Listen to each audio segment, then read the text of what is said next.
Señor Presidente Constitucional de la República, señora Presidenta del Congreso, queridos colegas congresistas, querido pueblo peruano que sigue atentamente este aniversario del Congreso.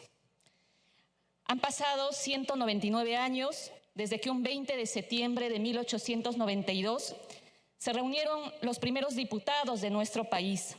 Desde entonces, el Congreso de la República ha sido un actor determinante en la vida política, pero también un actor que ha visto los procesos sociales y políticos que ha vivido en nuestro país y el camino que hemos seguido para alcanzar la plena participación política de la ciudadanía. Quiero por eso hacer un recuento de algunos hechos que me parece fundamental recordar. En efecto, la historia del Congreso ha transcurrido desde la democracia nominal que rigió durante todo el siglo XIX, bajo cuyas reglas se excluyó a las grandes mayorías de la posibilidad de elegir y ser elegidos, y se fijaron reglas ajenas al mecanismo del voto ciudadano como fuente de la elección de los representantes. Luego pasamos a una democracia de las primeras décadas del siglo XX que tomó como referencia para el sufragio a los padrones de contribuyentes, consolidando el poder de quienes tenían mayores recursos económicos.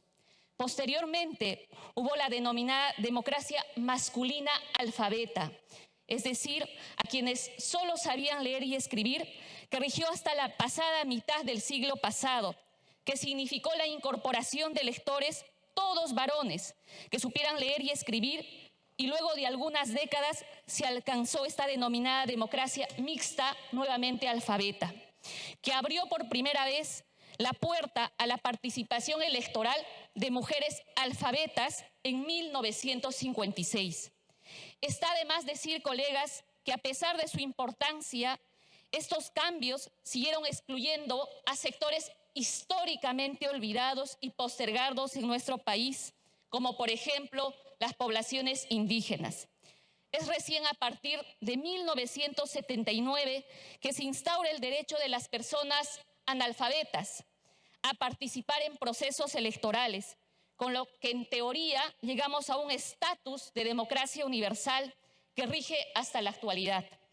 Pero sabemos bien que contar con un Congreso que represente efectivamente a todo el país en toda esta diversidad social, cultural y política, pero que además responda a las altas expectativas de la ciudadanía en su conjunto, es una meta que está aún pendiente de cumplir.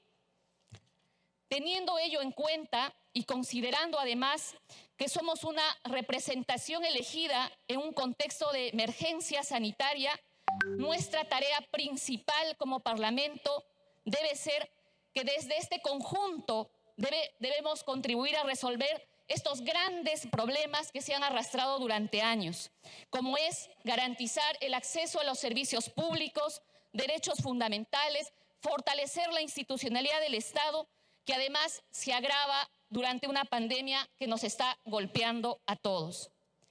El país nos demanda al Congreso que, por ejemplo, fortalezcamos y apoyemos el proceso de vacunación, que este se realice no solo con eficiencia, sino con celeridad, pero que además le llegue a todos los rincones del país. Entonces, es nuestro rol ser nosotros, que seamos parte y ser agentes de ese proceso de vacunación que privilegie y garantice siempre esa salud universal. Del mismo modo, hay una tarea urgente de generar un marco legal para promover esa reactivación económica que tanto se habla y un empleo digno que permita asegurar a millones de peruanos y contar con esos recursos económicos para solventar esas necesidades. Pero además debemos trabajar de manera conjunta en cómo aseguramos ese trabajo digno. Y hoy quiero saludar la decisión del gobierno de haber eliminado la suspensión perfecta express que nuestra bancada presentó.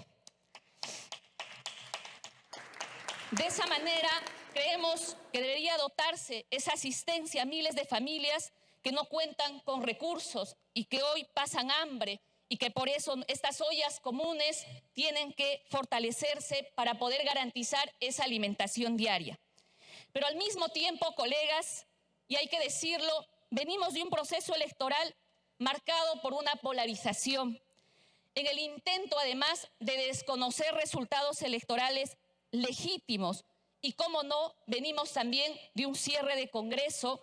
Por ello, la urgencia de cómo fortalecer nuestro sistema democrático para que quienes ahora estamos ejerciendo temporalmente la representación del país lo hagamos respondiendo a esos intereses ciudadanos y, aunque tengamos visiones políticas distintas, que ello no sea un obstáculo para encontrar soluciones a los problemas reales que afectan la vida de nuestros compatriotas. En esta línea hay además tareas fundamentales para nuestra democracia, como la elección de los magistrados del Tribunal Constitucional, que hace poco debatimos con varios colegas en cómo garantizar, por ejemplo, que la participación ciudadana asuma de manera legítima este proceso de elección. La integración del Banco Central de Reserva o de la futura elección del Defensor del Pueblo.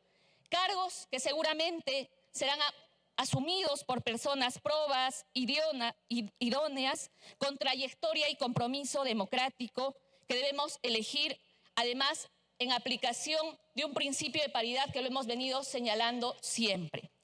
Por otro lado, tenemos además una tarea pendiente de cómo aprobar leyes que cumplan, por ejemplo, la consulta previa. A manera de recordar, hace 10 años este Parlamento aprobó la ley de consulta previa y hasta ahora este Congreso jamás ha desarrollado ningún proceso de diálogo intercultural a nivel legislativo. Del mismo modo, el Congreso tiene que ser un espacio de lucha contra la corrupción, que nuestros actos, colegas, permitan que no vamos a aprovecharlos en beneficio propio de ninguna manera. Quiero concluir esta intervención leyendo un extracto de un poema de la Mauta José María Arguedas, del poema llamado Algunos Doctores. Dicen que ya no sabemos nada, que somos el atraso, que nos han de cambiar la cabeza por otra mejor. Dicen que nuestro corazón tampoco conviene a los tiempos, que está lleno de temores, de lágrimas, como el de la calandria, como el de un toro grande al que se degolla, que por eso es impertinente. Causachum, Congreso de la República, colegas.